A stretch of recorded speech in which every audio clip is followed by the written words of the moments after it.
Something's happened. I can't make out exactly what it was, but if the story here is true, then it's madness. Too many things seem to have fallen into place for it to be a lie, but it seems too crazy, and I'm having trouble rationalizing it. My brother Nick was, I don't know, different when I saw him. I stopped by this morning after he called me 100 times or so in a frantic, panicked way about a ghost or something of the sort. I took his computer when I left his house and looked over his history. He'd been searching for hauntings, possessions, bagels, ghosts, demons, priests, and witches. Everything odd one could possibly think of. It looked like he was really worked up over something before I got there, but other than the stories he posted here and what I saw, I'm not sure exactly what happened. Still, what I saw while I was there, I'm still trying to explain. Telling the story appeared to be important to him. He wouldn't want to know how it ends. I'll start from the beginning. Late last night, I started to get his calls. He was almost in tears and had trouble speaking. He told me that something was wrong with Lexi, and I recommended he talk to a priest. That much you know. You know about the bite and figures. But this morning, I called back, and I didn't get an answer. I tried a few more times, growing fearful that something may have happened. I called my friend Richard Hansen, a former priest at my congregation, and asked if he wouldn't mind going to check up on Nick and Lexi with me. He graciously agreed, and an hour later, we were on our way. I filled him in on the ride over. Concern loomed over him throughout the ride, which definitely wasn't calming. But that wasn't the worst part at all. Nearly as soon as we had taken the turn off the road into the neighborhood, Rich guessed the house we were destined for. I questioned how he could possibly know this, and his response left me in the worst state. About 20 years ago, he began, after a hesitant pause. A German immigrant poisoned and killed his daughter. After that, he burned her body in an outdoor pastry oven. When his wife found out, he killed her too. He was choked up throughout. I was surprised, needless to say. After all, one would think this would have been a piece of information Nick would have found out when he was buying the house, but he had never mentioned it. From what I was told, Rich had been a priest who worked the funeral for the girl and mother.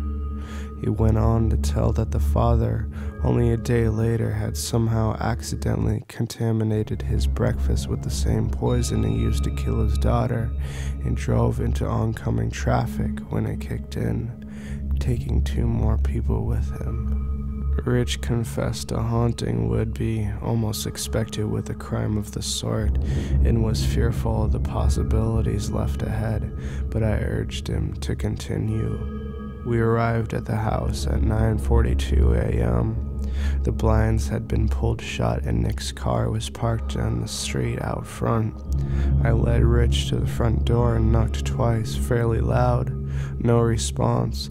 I knocked another few times before attempting the knob, which to my surprise was unlocked.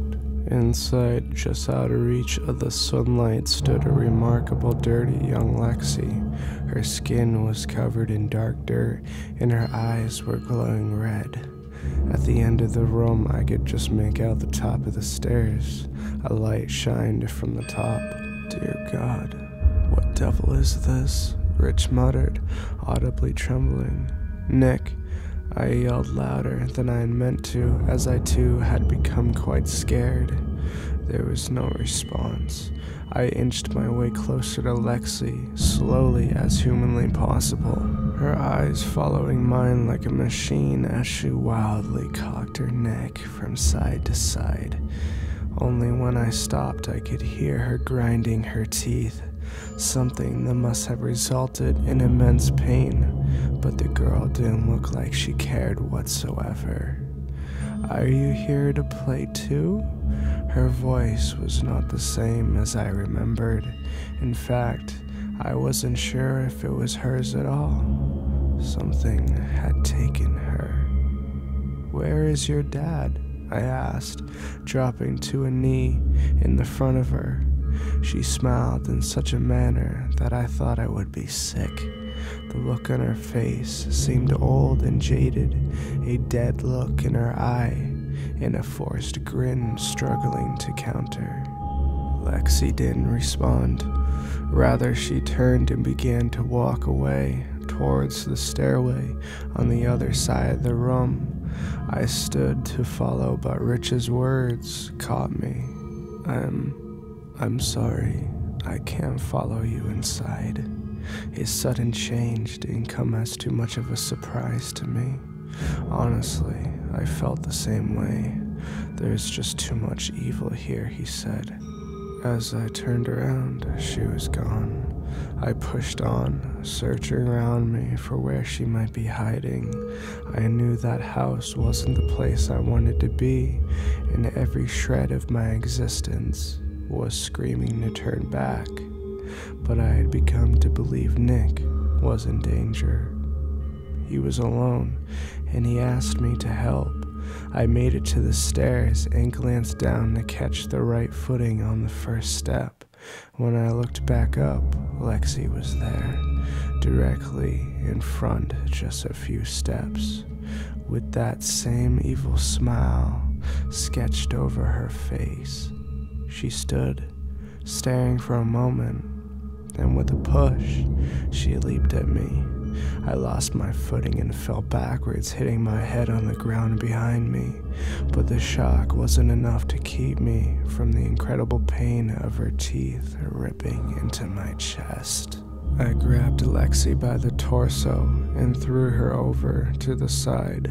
She hit the wall hard and fell to the ground with a thud, but I didn't make time to stop and check if I had hurt her. I sprinted up the stairs, 4 per stride, and swung around the corner on top of the master bedroom.